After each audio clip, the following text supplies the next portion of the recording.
Hello, तो कैसे हैं आप सब। आज हम बात करेंगे two blue vertex chapter 7 the where about of the sun के बारे में। अब देखो भाई, मैंने चैप्टर 6 के ऊपर वीडियो नहीं बनाई और इसका एक रीज़न है। और उसका रीज़न ये है कि जब मैंने चैप्टर 6 खोल के मुझे सबसे पहली चीज़ ये देखने को मिला।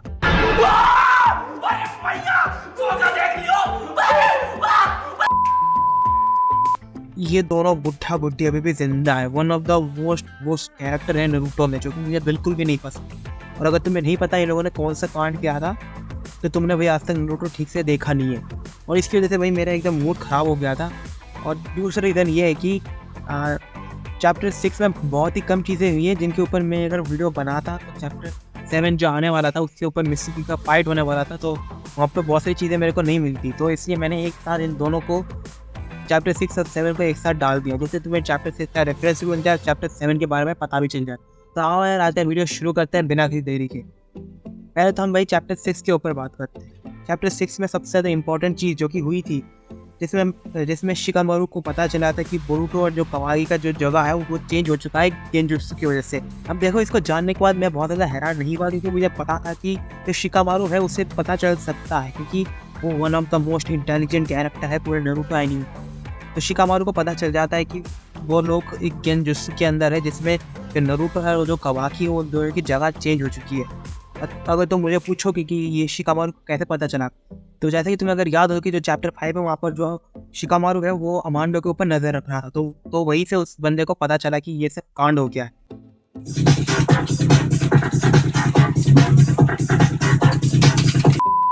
देखो, चैप्टर 6 में मेरा एक सबसे कमाल का एक मोमेंट था। वो मोमेंट था कवाकी और एडा का। One of the best moment था भाई, चैप्टर 6 में भी था।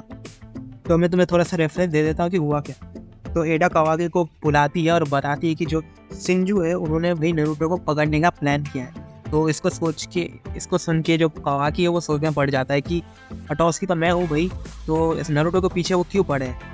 तभी जो एडा है वो एक मौका देख के एकदम नीचे से एक बात रख देती है, और वो बात ये होती है कि देखो, जो शिंजू है ना, उन्होंने कहा है कि वो मेरे ऊपर भी अटैक करने वाले हैं। कवाकी का रिएक्शन, ओ भैया, रिएक्शन तुम उसे कह ही नहीं सकते, तुम उसे कह सकते हो नो रिएक्शन। कहा और बंदे ने एकदम ऐसे इग्नोर मारा है ना, मजा आ गया। टूटा हुआ साज हूँ मैं, खुद से ही नाराज हूँ मैं, सीने में जो कहीं पे दबी है। कोई कवाके बोलता है कि तू मुझे नारुतो के ऊपर बता, तू भाड़ में जाए। वही यहाँ पर मजा आ गया था चलो। और यहाँ पर ही एडा का भाई एक बहुत ज़्यादा इंपॉर्टेंट बात कहता है। वो कहता है कि अगर जो शिंजू है वो नारुतो के पास आ रहे हैं और जो कोनोहा विलेज के जो लोग हैं उनको अगर पता चल गया कि अभी भी नारुतो जिंदा है, तो जो आगे सारा प्लान था वो सबको पता चल जाएगा कि भाई बंदे ने झूठ बोला है सब। फिर बाद में जाके कवाकी को बोरुतो का प्रेजेंस पता चल जाता है कि जो बोरुतो है वो कोनोहा में आ चुका है, और उससे लड़ने के लिए बंदा तैयार होता ही एक पीछे से मित्सुकी आता है और बंदे को टस के उसे एकदम बेहोश कर देता है। और इस सीन में कवाकी लिटरली कह सकता है, पता है क्या कह सकता है, ये सांप को पाल रहा था। फिर मित्सुकी शिकामारू को कांटेक्ट करता है कि बोरुतो यहाँ पर आ चुका है। फिर वहाँ से शिकामारू बोरुतो को कांटेक्ट करते हैं कि वहाँ से भाग भेज, जो नहीं तो पीछे से मित्सुकी आएगा, तेरे की कांड हुआ देगा। सॉरी, फिर मित्सुकी आता है। फिर यहाँ पर बैटल शुरू हो जाती है। चैप्टर 7 यहाँ से शुरू होने वाला है। यहाँ तक मैं बस मैं रेफरेंस दे रहा था। अब चलो चैप्टर 7 के ऊपर बात करते हैं। तो यहाँ पर भागते भागते मित्सुकी और बोरुतो की फाइट होती है। बीच में एनीमे वाले बकचोदी शुरू हो जाती है कि कैरेक्टर कैसे अपने आप को देखता है, उसके ऊपर बातें चलता है। यहाँ पर मित्सुकी अपने आप को एक मून मानता है। अब मून क्यों मानता है? चांद, ठीक है, हाँ चांद, मतलब मून क्यों मानता है? वो कहता है कि वो बंदा अकेले उससे कभी भी शाइन नहीं कर सकता, किसी और की उसकी ज़रूरत है। हाँ, उसे ज़रूरत है एक सन की, और वो सन है कवाकी। और जो भी उसके सन को ख़त्म करने की कोशिश कर देगा वो उसे ही ख़त्म कर देगा। फाइट में मुझे एक चीज़ बहुत ही ज़्यादा अच्छी लगी, और वो थी भाई शuriken का यूज। अगर तुम्हें नहीं पता ये शuriken क्या होता है, तो निंजा की फाइट ज़्यादातर शuriken के ऊपर ही होती है। पर नारुतो के चैप्टर्स में, नारुतो और बोरुतो जो भी है, इनके जो यूनिवर्स के चैप्टर्स में शuriken बहुत ही कम देखने को मिला है। अभी तक तो भाई ज़्यादातर जुत्सु के ऊपर ही फाइट हो रहा था। और तब भी भाई जो बोरुतो है वो एक से बढ़कर एक जुत्सु यूज़ करता है, जैसे काकाशी का जुत्सु हो गया, शिडोरी बोलते हैं ना उसे। फिर भाई उसकी ग्रैंडफादर मिनोटो का यूज़ हो गया भाई 1000 ईयर, पता नहीं क्या था एक जुत्सु का।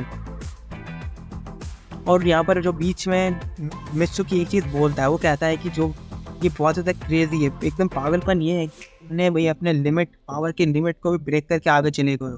ये कितना ज़्यादा एक इंडिविजुअल इतना ज़्यादा पावरफुल कैसे हो सकता है। अब यहाँ पर मुझे एक चीज़ बिल्कुल भी समझ में नहीं आ रही, आखिर बोरुतो इतना ज़्यादा पावरफुल हुआ तो कितना हुआ, मुझे जानना है। क्योंकि अगर तुम्हें याद हो तो पहले तो वहाँ पर जो काशिन कोरी आगे बोल रहा था कि भाई तुम पूरे दुनिया को ख़त्म थोड़ी ना करना चाहते हो। फिर उसके बाद भाई तुम्हें तो पता ही है बंदा कितना ज़्यादा पावरफुल हो चुका है कि हमें अभी तक मोमोकाशी अभी तक नहीं देखने को मिला। काशी क्या कर रहा है भाई, ये देखना बहुत ज़्यादा इंटरेस्टिंग होगा। ये मोमोकाशी बहुत सारे चैप्टर में अभी तक दिखाया नहीं गया और मुझे एक शक हो रहा है कि बोरुतो इतना ज़्यादा पावरफुल हो चुका है कि वो मोमोकाशी को भी सरपास कर चुका है या नहीं, ये मुझे देखना है। और हाँ, बंदा मुझे लगता है इतना तो पावरफुल हो चुका है कि वो कावागी को आराम से हरा सकता है। फाइट चलती है, फाइट ख़त्म हो जाती है और वैसे बोरुतो जीत जाता है, पर बोरुतो मिस्टिको के ऊपर एकदम गहरा हो या मैं कह सकता हूँ मारता बिल्कुल भी नहीं है। वो उसे छोड़ देता है, उसे कहता है कि अगर तुम्हें सच में ही सन की ज़रूरत है मैं तुम्हारा सन बन जाता हूँ, ऐसा सन नहीं सूरज, ठीक है। फिर मित्सुकी एकदम पागल हो जाती है, भाई तेरी हिम्मत कैसे हुई। फिर बोरुतो उसे तब भी मारता नहीं है, उसे कहता है कि तुम्हें सन की कोई ज़रूरत नहीं है, तुम खुद से शाइन हो सकते हो, और अगर तुम्हें अपने ऊपर अभी तक विश्वास नहीं है तो मुझे बता सकते हो कि मैं तुम्हें किस चीज़ के ऊपर हेल्प कर सकता हूँ। ये सुन के मित्सुकी बोरुतो को छोड़ देता है और बोरुतो वहाँ से चला जाता है। फिर यहाँ पर शुरू हो जाती है भाई बोरुतो शिकामारू की बहुत ज़्यादा इंपॉर्टेंट बातें, जैसे कि ईडा की जो एबिलिटी है उसकी वजह से क्या क्या चेंजेस हुई है उसके ऊपर बातें चलती है। यहाँ पर हमें पता चलता है कि जो इफेक्ट हुए हैं पूरे वर्ल्ड में, ये पहली बार नहीं बहुत बार हो चुके हैं, और बहुत बार ये जो इसकी मीटिंग हुई है, मतलब ये जो बातें कर रही हैं, ये भी बहुत बार हो चुका है। और इसका जो इफेक्ट है इस एबिलिटी की वजह से जो भी हुआ है, इसे वापस से चेंज बिल्कुल भी नहीं किया जा सकता।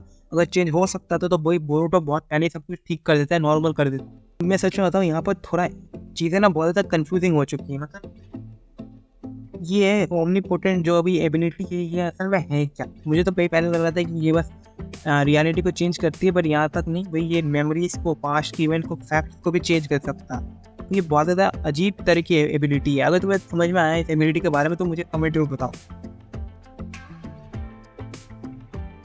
पर हाँ, अभी तक एक चीज़ पता चल गई है, वो ये है कि जो भी चीज़ अभी तक हुई है और जो भी चीज़ की वजह से ये सब हुआ है, इसे बिल्कुल भी ठीक नहीं किया जा सकता। और बोरुतो यहाँ पर एक और चीज़ चाहता है कि नारुतो ने उसको सील होने दिया, नहीं तो जो नारुतो ये सोच रहा था कि अगर वो सील हो जाते तो सारी प्रॉब्लम सॉल्व हो जाएगी, क्योंकि अभी तक ऐसा नहीं हुआ, बल्कि उसका उल्टा इफेक्ट हो, चीज़ें और भी ज़्यादा प्रॉब्लमेटिक हो चुकी है। बहुत ज़्यादा अलग अलग चीज़ें हो रही हैं एक साथ, जैसे कि लास्ट में हमें दिखाया जाता है कि जो शिंजो है वो लोग अब अपना जो पहला मूव है वो अब करने वाले हैं। अब देखने को मिलता है कि सबसे पहला अटैक किसके ऊपर होगा, नारुतो के ऊपर या अटोस्की के ऊपर। मुझे तो लगता है कि पहला जो अटैक होगा वो भाई कवाकी के ऊपर ही होगा, मतलब वॉर टाइप सिचुएशन आ रहा है।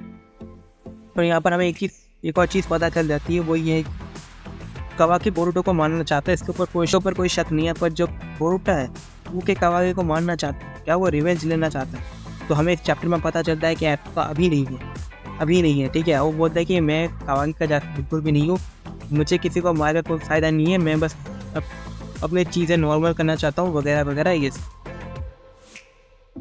पर चीज़ें बंदे को कैसे नॉर्मल कर सकता है? ऑब्वियसली 9 टेल्स को मार के सिंजूस को मार। तो यहाँ तक तो हो गया, मैंने तुम्हें चैप्टर 7 के ऊपर बहुत सारी चीज़ें बता दी। पूरा जो वीडियो था वो देखा जाए तो स्पॉइलर ही था। आज के बस अगर तुम्हें वीडियो पसंद आई है तो लाइक मारो, चैनल में नए हो तो लाइक करो। चलो मैं तुम्हें मिलूंगा एक और नई वीडियो में, तब तक के लिए bye bye.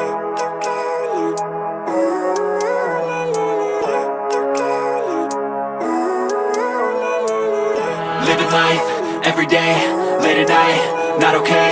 All I want, and I pray, all I need